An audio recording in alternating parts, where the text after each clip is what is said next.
Yesterday, in the United States, the people elected a new president. Most people were elated, many were distraught and disappointed. Most of the positive reactions were joyous and happy ones and expressed a sense of relief. Many, however, were of the now, we won, you lose type that put down the opposing party, the Democrats, as something less than, not equal to, the winning side. It's easy to condemn or ridicule others who have different beliefs, no matter how or why they came to have these beliefs.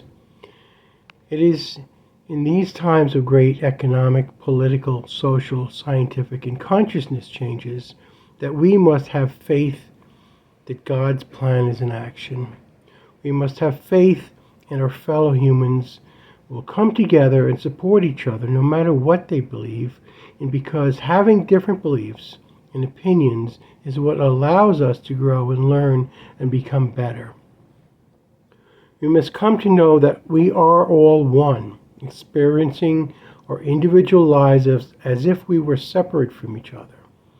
As a way of experiencing this illusion of separation, when you have faith that the outcome, the end game, is a peaceful, loving, growing one that moves our collective consciousness into graduation and advancement of our planet into a galactic new beginning.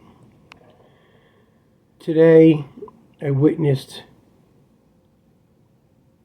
so many people expressing their opinions of, like I said, either joy or distraught. And because we have different beliefs, that doesn't mean we're less than or greater than each other. We must come to know that we are all equal in the eyes of God. Okay, and coming to know that somebody else's heartache and their disappointment and their feeling sad is something that we should look upon as and have compassion with. We must be supportive of those who have different opinions. And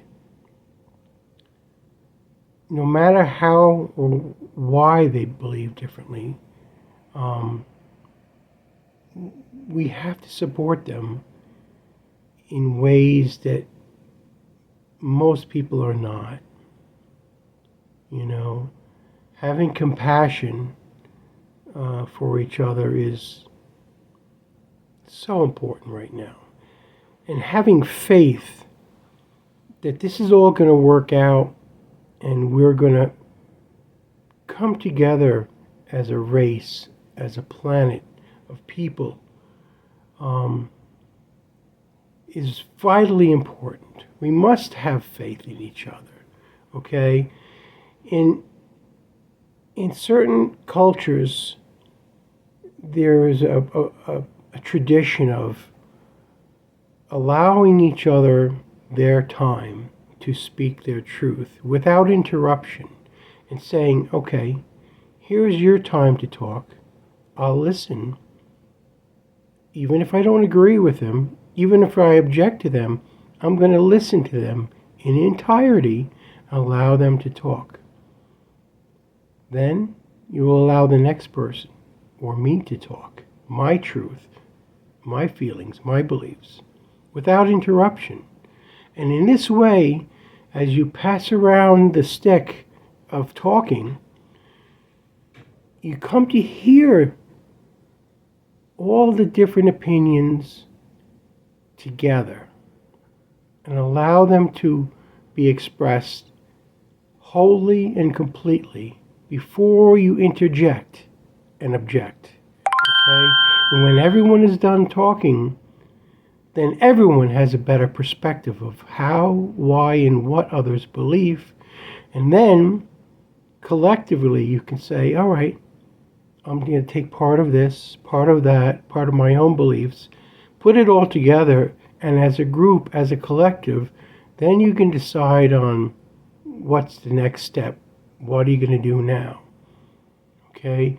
This is where we must come to believe.